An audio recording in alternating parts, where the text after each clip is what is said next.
Hey you guys, it's your girl T, and I want to go ahead and shout out Chloe. Chloe sent me this really disturbing story, and it's coming from Idaho. We ain't had no Idaho story in ever. But anyways, this story is insane. Now, even though we've never had a story from Idaho, it is coming from our favorite store, Wally's World, aka Walmart.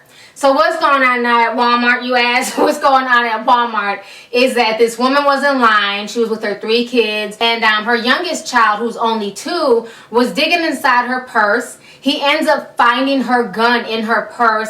He pulls the trigger and literally blows his mom's head off in line, in front of the cashier, in front of customers and everything. She died instantly on the scene. I couldn't even imagine witnessing something like that. I mean, this whole situation is just sick and disturbing. I'm going to go ahead and play you guys a small news clip that I was able to find, and I'll come back with the rest of my commentary. In Idaho, a 2-year-old boy accidentally killed his mother today while they were shopping at a Walmart. It happened in the town of Hayden. This is about 40 miles northeast of Spokane. The toddler was seated in a cart when he reached into his mother's purse. She did have a pistol. It went off. Police say she had been visiting in the area, that she did have a concealed weapon permit. All right, so you guys just watched that small news clip here.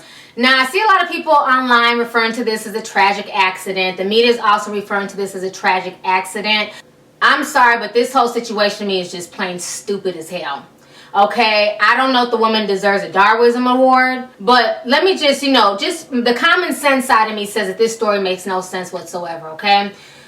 The average 2-year-old child does not have the strength to cock back a gun. You know, when you cock back a gun, you need a bit more strength. You need some know-how. There'd be no reason on earth for you to teach a 2-year-old how to cock a gun, okay? So a 2-year-old is not going to know how to cock a gun. So what I'm figuring is that this woman had a cocked gun in her purse. How stupid can you be? You're walking around with a loaded firearm that's cocked. I thank God nobody else was killed. Imagine if you were the shopper behind her.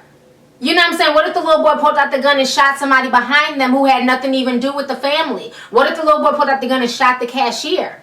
You know, I'm so tired of these irresponsible gun owners. When you have a gun, you have to be responsible. There is no room for error with a gun. There just isn't. Either you can get yourself killed or your children can end up killing themselves, or vice versa.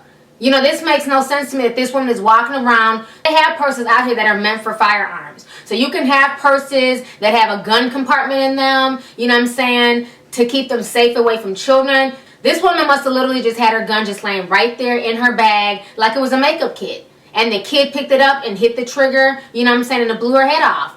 I mean, that whole situation is crazy. Rest in peace to her, but too many of these tragic accidents to me are just plain stupid, and they can all be prevented. You know, I'm so tired of hearing stories all over this country about a young child finding a gun and killing their sibling, or blowing their own heads off, or shooting a parent. It makes no sense. You know what I'm saying? Like I said, when you have a gun, with a gun comes great responsibility. You have to be responsible. If you're not going to be responsible, then you should not have a fucking gun. You know, this story is just sickening. I feel really bad for the cashier, for the people who have to witness this. You know, this is just crazy. You don't expect to go into a store and go to work that morning and expect for a woman to get her head blown off in front of you. And like I said, you know, that child had no idea what he was doing. He could just as easily killed anyone besides his mother. You know, so this whole story is just really, really disturbing. So anyways, go ahead and leave a comment. Let me know your thoughts on this entire disturbing ass story. You know, do you feel like the mother's at fault for this, or do you feel like it was just a tragic accident? Let's go ahead and get the discussion popping. All right, deuces.